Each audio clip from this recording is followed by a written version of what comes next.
नए नए प्रयोग करने में माहिर हरियाणा विद्यालय शिक्षा बोर्ड के द्वारा सितंबर के महीने में एक प्रयोग किया गया था। प्रयोग ये था कि जितने भी उत्तर पुस्तिकाएं थी पूरक परीक्षाओं की 10वीं 12वीं की, उनका मूल्यांकन डिजिटल तरीके से किया गया था और बोर्ड इसमें कामयाब भी रहा था। तयशुदा समय पर परिणाम भी आया और परिणाम में पारदर्शिता के दावे भी विद्यालय शिक्षा बोर्ड के द्वारा किए जा रहे हैं।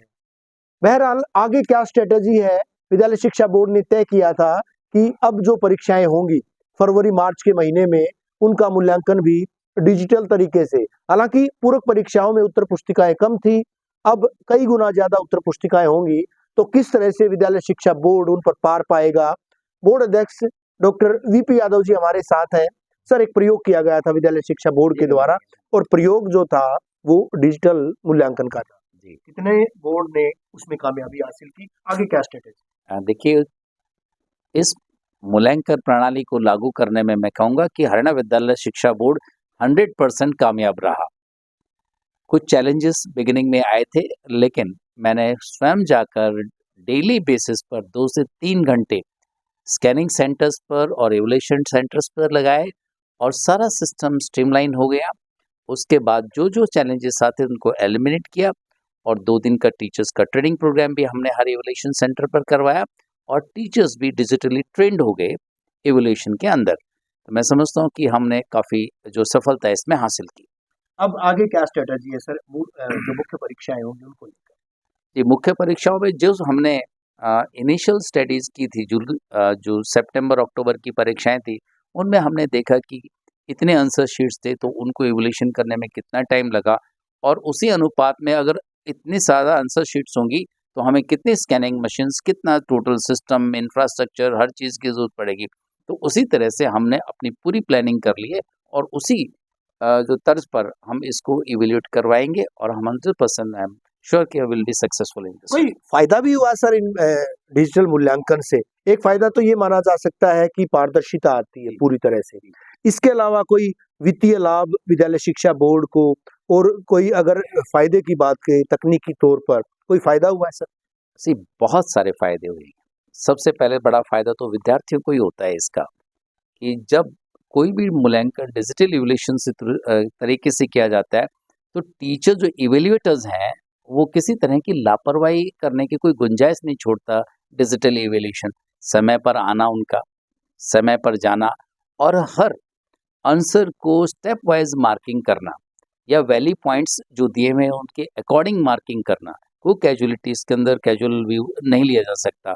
फिर अगर मान लीजिए स्टूडेंट्स का कोई आंसर शीट का कोई पेज अनचेक रह गया है तो जैसे वो सबमिट करेगा उससे पहले कंप्यूटर सिस्टम उसको बताएगा कि आपने फलाना पेज अनचेक छोड़ दिया है, उसको चेक करिए। वो जाकर फिर उसको चेक करेगा।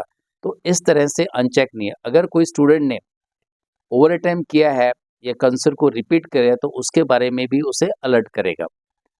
अच्छा, फिर दूसरा, अगर मान लीजिए किसी के मैक्सिमम मार्क्स हैं तो उसके मार्क्स जो है स्टूडेंट्स के 3 मार्क्स का है तो कई बार टीचर उसको 4 भी दे देता था। तो यहाँ पर भी एक अलर्ट आएगा कि आप you have exceeded the maximum marks limit.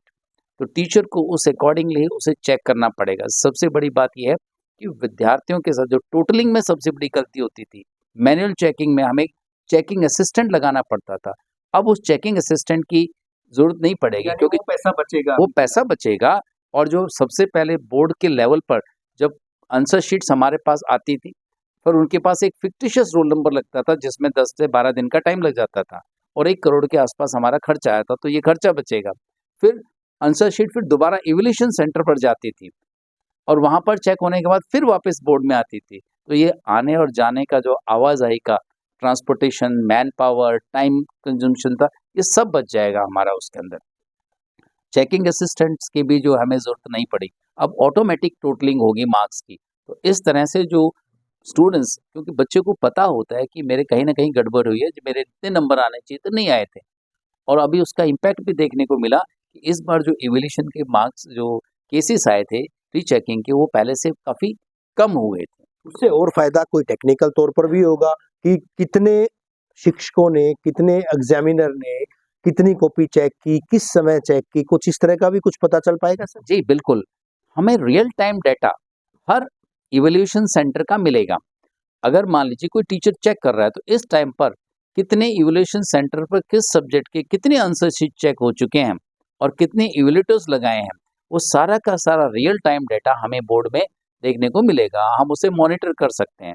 तो इस तरह से काफ़ी फ़ायदा बोर्ड को भी होगा और जो एक पारदर्शिता और सीरियसनेस आएगी, जो इवैल्यूएशन जो सिस्टम होगा, मैं समझता हूँ देश के अंदर हरियाणा विद्यालय शिक्षा बोर्ड पहला बोर्ड होगा जिसने इसको 100% डिजिटल प्रणाली को सक्सेसफुल बनाया है। एक छोटे पैमाने पर प्रयोग किया गया था पूरक परीक्षाओं में, कम एग्जामिनर्स की आवश्यकता पड़ी थी। अब बड़े पैमाने पर, वृहद पैमाने पर जो है एग्जामिनर्स चाहिएंगे, इस तरह के जो डिजिटल प्रणाली को पूरी तरह से अमली जामा पहना सके, एक तरह से कहिएगा कि दक्ष होने चाहिए। उनके लिए कोई विशेष प्रोविजन, विशेष प्रावधान का कोई टारगेट बोर्ड के द्वारा रखा गया है? प्रशिक्षण की बात करें या फिर जिस तरह से एवेल्युएशन के लिए उनको तैयार की जाने की बात? जी, हमने इसके अंदर एक जो सिस्टम डेवलप जो किया है, सबसे पहले तो जो परीक्षाओं के अंदर जो ड्यूटी लगती थी वो पीजीटीज़ की या टीजीटीज़ की लगती थी, ज़्यादातर पीजीटीज़ की लगती थी, एग्जामिनर ऑल्सो, सुपरवाइजर ऑल्सो। तो हमने पहले बार ऐसा किया है कि इस बार मैक्सिमम हम जो है प्राइमरी टीचर्स को, जेबीटी टीचर्स को, टीजीटीज़ को जो इवैल्यूएशन एग्जामिनेशन सेंटर्स के अंदर वहाँ पर एज अ सुपरवाइज़र वो अपनी ड्यूटीज़ करेंगे। पीजीटीज़ को हमने फ्री रखा है। आपने देखा होगा क्योंकि इस वक्त आप देख सकते हैं कि हरियाणा में कहीं पेपर कोई लीकेज नहीं हुआ, परीक्षाओं का बड़े सुचारू ढंग से फेयर तरीके से चल रही हैं और साथ में ही जो पीजीटीज़ हैं उनको मैक्सिमम फ्री रखा जाएगा। यानी इस बार कोई फ्लाइंग स्क्वाड भी नहीं है डिस्ट्रिक्ट लेवल पे। पहले chairman special flying, secretary special flying, DCs, DOs flying, अब हमने सब फ्लाइंग्स खत्म कर दी। हाँ, ये जो बोर्ड के अपने जो फ्लाइंग्स हैं वो रहेंगी, इन द सेंसेस रैप जो क्वेश्चन पेपर लेके जाते हैं, रैपिड एक्शन फोर्सेस हैं, वो रहेंगे। बाकी सब खत्म हो चुके हैं और इससे उनको जो फ्री मैन पावर हमारा हो गया है in terms of PGTs and principles, उनको हम बेसिकली एग्जामिनेशन ड्यूटीज के अंदर एवल्यूशन सेंटर्स पर लगाएंगे। तो हमारे पास मैक्सिमम जो है टीचर्स पीजीटीज अवेलेबल रहेंगे इस यानी टाइम। बतौर ऑब्जर्वर्स उनको जो है इस बार यूटिलाइज किया जाए। जी, उनकी ड्यूटीज अगर लगेंगी तो सेंटर्स के ऊपर एग्जामिनेशन सेंटर पे परमानेंट ऑब्जर्वर्स की रहेंगी, उनके बहुत सारे वहाँ पर भी ड्यूटीज के उनके रिपोर्टिंग वगैरह का एक पूरा सिस्टम हमने डेवलप किया जो कि रियल टाइम के अंदर बोर्ड के अंदर डाटा प्रोवाइड करवाएंगे एग्जामिनेशन सेंटर से। तो इस तरह से बहुत सारे बदलाव हमने इस परीक्षा के अंदर किए हैं। चलिए, ये तो परीक्षा से संबंधित है कि उनकी ड्यूटियां लगाई जाएंगी, लेकिन परीक्षा परिणाम में कहीं देरी नहीं होगी सर, विलंब नहीं होगा? जब इतनी बड़ी प्रक्रिया को अख्तियार किया जाएगा, स्कैनिंग का प्रोसेस की चाहे बात करें या दूसरी तमाम चीजें, तो उसके बाद पहले की जो प्रणाली थी प्रश्न पत्र उत्तर पुस्तिकाएं आने की और इस बार की जो नई तकनीक है उससे डिजिटल तरीके से कितना फर्क आएगा? देखिए, पहले हमारे पास कम से कम 8 से 10 दिन तो हमारे एफआर में ही लग जाते थे, फिक्टिशियस रोल नंबर में। परीक्षाओं के अवसान की। हाँ, फिर 10-15 दिन के बाद हमारी मूल्यांकन प्रणाली जो है एग्जामिनेशन खत्म होने के बाद स्टार्ट होती थी। अब हम आते ही स्कैनिंग हो जाएगी। मान लीजिए हमारी 1 लाख की कैपेसिटी पर डे की, तो 2 दिन में हमने 2 लाख आंसर शीट है। तो तीसरे दिन अपलोड होते ही तीसरे या चौथे दिन तो हमारी मूल्यांकन जो है इवैल्यूएशन स्टार्ट हो जाएगा, जो पहले इस तरह से पॉसिबल नहीं था। इसलिए हमने जो सब्जेक्ट वाइज पीजीटीज को फ्री रखा है ताकि वो मैक्सिमम इवैल्यूएशन ड्यूटी में जा सके। तो इसलिए ड्यूल ड्यूटीज नहीं रहेंगी। तो यानी समानांतर जो है परीक्षाएं भी और मूल्यांकन भी साथ साथ चले। तो मैं समझता हूँ कि हम प्रयास है और ये भी प्रयास रहेगा कि जो हम मैन्युअली करते थे उस समय से पहले हम रिजल्ट डिक्लेयर कर सकें। और perfection is a journey over the time, और बहुत सारे सुधार हम इसके अंदर लेकर आते रहेंगे। जहाँ तक रहा टीचर्स की ट्रेनिंग का, तो इवोल्यूशन में डिजिटली जो कैपेबल टीचर्स हैं पूरी तरह ट्रेंड है। हमारा लक्ष्य है, हमने डिसाइड किया है कि प्रदेश के अंदर कम से कम 10,000 पीजीटीज को डिजिटल इवोल्यूशन के अंदर ट्रेन किया जाए, उनको पारंगत किया जाए। 500 के करीब ऑलरेडी हमारे ट्रेंड है। परीक्षाओं से पहले क्या उनको ऐसा बिल्कुल, जो इवोल्यूशन सेंटर्स हैं उनके अंदर प्रैक्टिकली 2-2 दिन का हम जो है ट्रेनिंग प्रोग्राम्स करेंगे और मैक्सिमम जो टीचर्स हैं उसके अंदर ट्रेनिंग देने की हमारी जो है हमारा लक्ष्य है। ये लक्ष्य तो आप पूरा कर लेंगे। बचत कितनी हुई है सर इस पूरे प्रोसेस में, जो है तमाम तकनीक भी अपना ली, तो क्या फायदा होगा बोर्ड को इसको, और बचत कितनी होगी सर इस पूरी कवायद से? जब आप डिजिटल इवोल्यूशन में तो इनिशियली आप कुछ हिट्स में बचत करते हैं, कुछ हिट्स में आपके एक्सपेंसेस बढ़ सकते हैं, लेकिन ओवरऑल मैं समझता हूँ जो सिस्टम इम्प्रूवमेंट है जो एक गुणवत्ता आनी चाहिए और जिसे आप कहते हैं विश्व स्तरीय गुणवत्ता आनी चाहिए, उसकी और हमारा जो हम अग्रसर हैं और उसको हम हासिल कर लेंगे इन एग्जामिनेशन के अंदर। एक पार्ट हमने प्रोग्राम किया था, उसके अंदर हम 100% सक्सेसफुल रहे और उसी से एक तरह से हमें प्रोत्साहन मिला है and we are very confident कि ये 100% हम अचीव कर लेंगे। शुक्रिया हमसे बात करने के लिए बोर्ड अध्यक्ष डॉक्टर वीपी यादव। एक नई तकनीक, हालांकि देश के प्रधानमंत्री नरेंद्र मोदी भी कहते हैं कि डिजिटलाइजेशन को बढ़ावा दिया जाना चाहिए।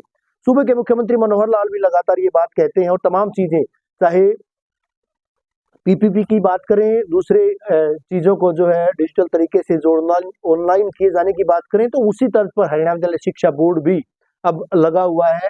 डिजिटलाइजेशन के तहत जो तमाम उत्तर पुस्तिकाएं आएंगी 10वीं 12वीं की, उनका मूल्यांकन किया जाएगा, स्कैन किया जाएगा बाकायदा पहले उनको। और एक अहम चीज और, इस बार परीक्षाओं के साथ साथ जो उत्तर पुस्तिकाएं उनको ला करके उनको अपलोड किया जाएगा स्कैनिंग के बाद, यानी उनके समानांतर एवेल्युएशन, मूल्यांकन की प्रक्रिया भी चलेगी। ऐसे में कयास ये लगाए जा रहे हैं कि विद्यालय शिक्षा बोर्ड परीक्षा परिणाम भी अप्रत्याशित तरीके से इस बार घोषित करेगा।